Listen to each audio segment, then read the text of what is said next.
What's up? Welcome back to another video. If you are new here, thank you so much for clicking on today's video. My name is Miranda and I'm so happy that you're here. Today's video, I'm sharing with you a few gluten-free bread recipes, plus I have a bonus recipe for donuts. A couple of weeks ago, I shared a at-home no-knead bread recipe that is super easy. I will link the video down below, but that recipe is not gluten-free. Gluten-free baking is really difficult. A lot of times you can't just swap out traditional all-purpose flour for gluten-free flour. You have to be more precise with your recipes. So a lot of you had asked in the comments for a gluten-free easy bread recipe, and after much trial and error, I will say I almost threw in the towel. I almost completely gave up. But over the weekend, I was actually at my favorite grocery store of all time, Winco Foods, and I was checking out the baking section looking for a specific flour when an older gentleman was also in the baking section, was looking at flour, picked up Red Mill 1-for-1 gluten-free flour. And I asked him, "Sir, do you bake bread?" And he said, "Well, yes, I do." And I said, "I have so many questions for you right now, but I have just a direct question. Do I need gluten-free bread flour, or will that work for the recipes I want to make?" And he, bless his heart, gave me the 411 when it comes to gluten-free baking. And I'm so incredibly happy that he did, that he took the time to give me so much information, because I had been trying to mix my own flours using chickpea, almond, brown rice flour, and all of my bread was really dense. And he asked me if my bread was like a chewy, sticky hockey puck. And I was like, yes, that's the best way to explain it. There's no light airiness to it. It's just dense and sticky. And when it bakes, it comes out dense and chewy and almost like rubber.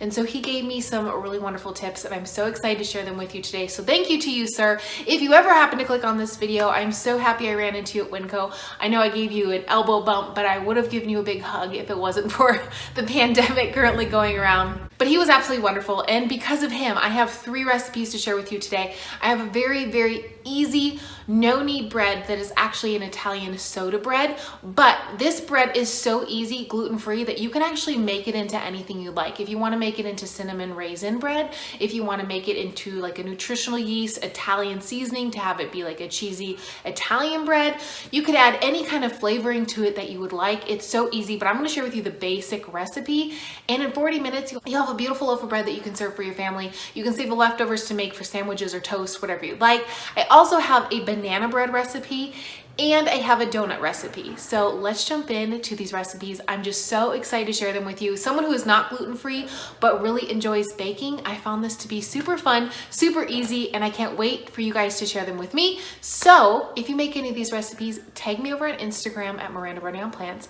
and let me know what you think. So come on, let's get into recipe number 1.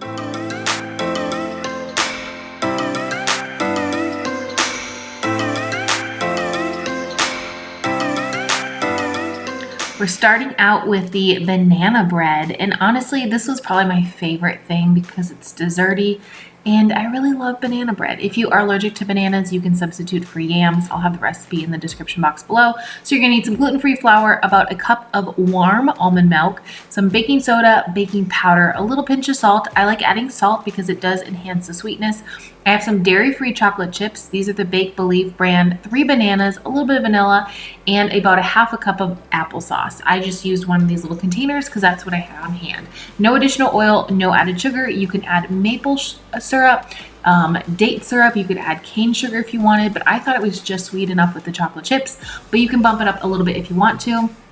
And of course, the more ripe your bananas, the sweeter it will be. As you can see, mine are kind of yellow, but it still was delicious. I love this banana bread. I taste tested it in the beginning of this video and was shocked by how good it was. I don't eat a lot of gluten-free items, but I decided to make banana bread because for Valentine's Day, my husband and I went out on a coffee date, and I had a gluten-free vegan banana bread at a local coffee house here, and it was amazing. So one of the tips that the gentleman gave me at Winco Food when it comes to gluten-free baking is he said you always had to use some kind of a warm milk that enhanced it so much more than warm water. And I told him I was vegan, and he was like, "Well, don't you vegans have nut milk?" And I was like, "Of course we do." So he did say that Anytime you bake with gluten-free flour, you're going to get a better product when you add a fat source to it. However, if you guys do know, I don't eat a lot of additional processed fats. So I don't eat vegan butter or coconut oil or anything that you would add to this. But if you do, it would enhance it even more. Another tip he gave me is to always cook it in parchment paper because it's very, very sticky. He said it will be much better off putting it in parchment paper than putting it into like your bread tin sprayed. So I grabbed some parchment paper while I was at the store. I don't think I've ever bought parchment paper in my adult life. If I have, I didn't know I did, but I did pop it into some parchment paper and it made for a really, really quick and easy cleanup. It was super sticky, as you can see, but it made for a super moist banana bread. And it was ginormous. So I did find this recipe on Pinterest, and then I just removed the vegan butter. I removed the cane sugar. I removed the maple syrup. So I will, as I've said, we'll leave the recipe in the description box below to what I did, but also put back in the items that should be there if you guys want to make it as is. So you bake it at 350 degrees for 50 to 60 minutes, and you will know when it's done when you pop a knife in it, when you take it out of the oven, and it comes out, drum roll please, when it comes out clean. As you can see here, you want that knife to come out clean. Yes, there might be a little bit of chocolate on it, but you don't want any of your bread to come out on it, and this is perfection.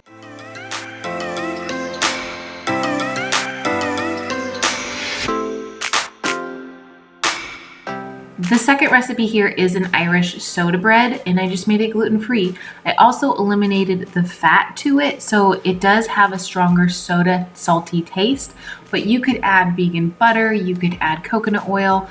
I'm just adding salt, baking soda, and some almond milk along with my flour, and this was a really good bread.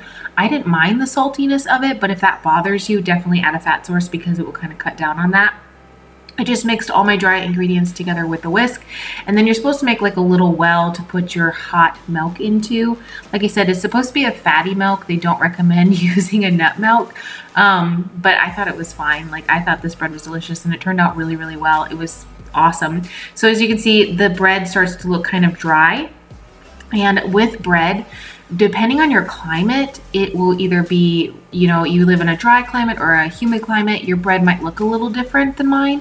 So just learn to eyeball things, but when it's done here, it kind of looks like Play-Doh.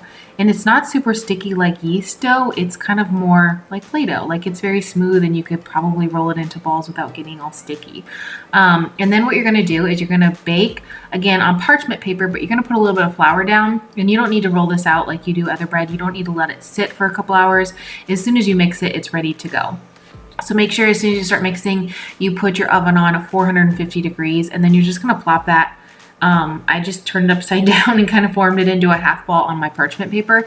And then you are going to use a knife and score it off a little bit by cutting 4 slices into it. And this helps so that as it starts to leaven a little bit, it gets a nice crispy crust.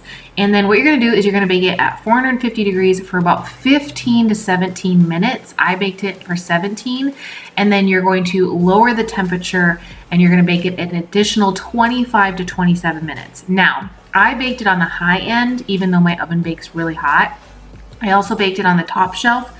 You can bake it on top or bottom, but I did bake it for 15 minutes, and then I lowered the temperature and baked it for an additional 25. So it took about 40 minutes total, and it was really good. It was really light and chewy, and I topped it with some apple butter because I had that in the fridge, and I thought it was delicious. My husband didn't really care for it, but I loved it.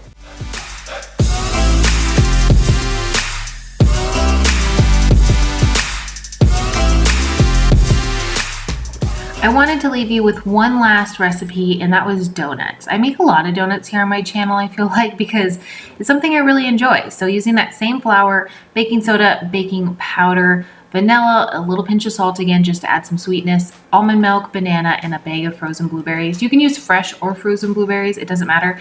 Frozen tend to add a little bit more liquid to your mixture, but that's what I had on hand, so that's what I was using. And just so you guys know, I made all 3 of these recipes in total using this one bag of flour, which I did link down below for you if you want to check it out on Amazon. But all I did is mix all my ingredients together, first the wet, and then I added the dry to it. And these turned out really, really well. I did put them in silicone baking molds for donuts, which I'll also link below if you want to check them out. I got a 3-pack on Amazon for really, really inexpensive. I think I paid like $7 for those. I need to get a bread one and a brownie one as well. I just haven't gotten to it yet, but look how beautiful this is. It's so beautiful. So since I added hot milk to my blueberries, it did defrost them very quickly. And it also helps soften my banana, but these are really delicious. It does make a lot of donuts though. It made 18 full-size donuts. So if you don't want that many donuts, cut the recipe down a little bit.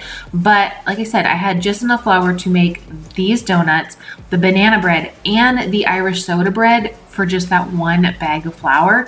And I know it's like dependent on where you get it. I got mine at Winco Foods, but I do feel like sometimes gluten-free breads are kind of expensive. I personally don't purchase a lot of them, but many of you have told me like it can cost you $4, $5, $6 a loaf.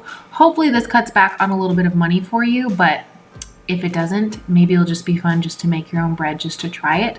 Like I said, just depending on how much the flour is in your area. But these silicone molds are everything. If you don't have them, I highly recommend getting them. They're super easy to wash.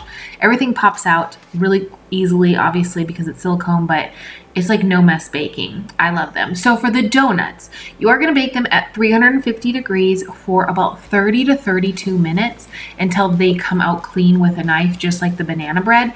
And I will say, let them fully cool, 100% fully cool in the mold until you pop them out. If you pop them out too soon, they are so tender and soft that they will just kind of fall apart. So make sure you fully let them cool before you enjoy them. Here they are all baked up. Aren't they beautiful? They're absolutely beautiful. I think they are anyways. But like I said, check them. The blueberry might come out a little bit, but not, you don't want the dough to come out, and then they are completely finished. Like I said, I hope you really enjoyed today's video. Give it a thumbs up and let me know in the comments below which loaf you're gonna make first. Now, I already said this in the recipes, but all of these have no added sugar. So if you want them to be sweeter when it comes to the dessert recipes, you can add cane sugar, maple syrup, you could add date syrup, but these are basic, but the recipes are all in the description box, along with some additives if you do want to make them sweeter. Have an awesome day. I can't wait to see your tags over on Instagram. Tag me as soon as you make these breads. And of course, I'll see you in my next video. Bye.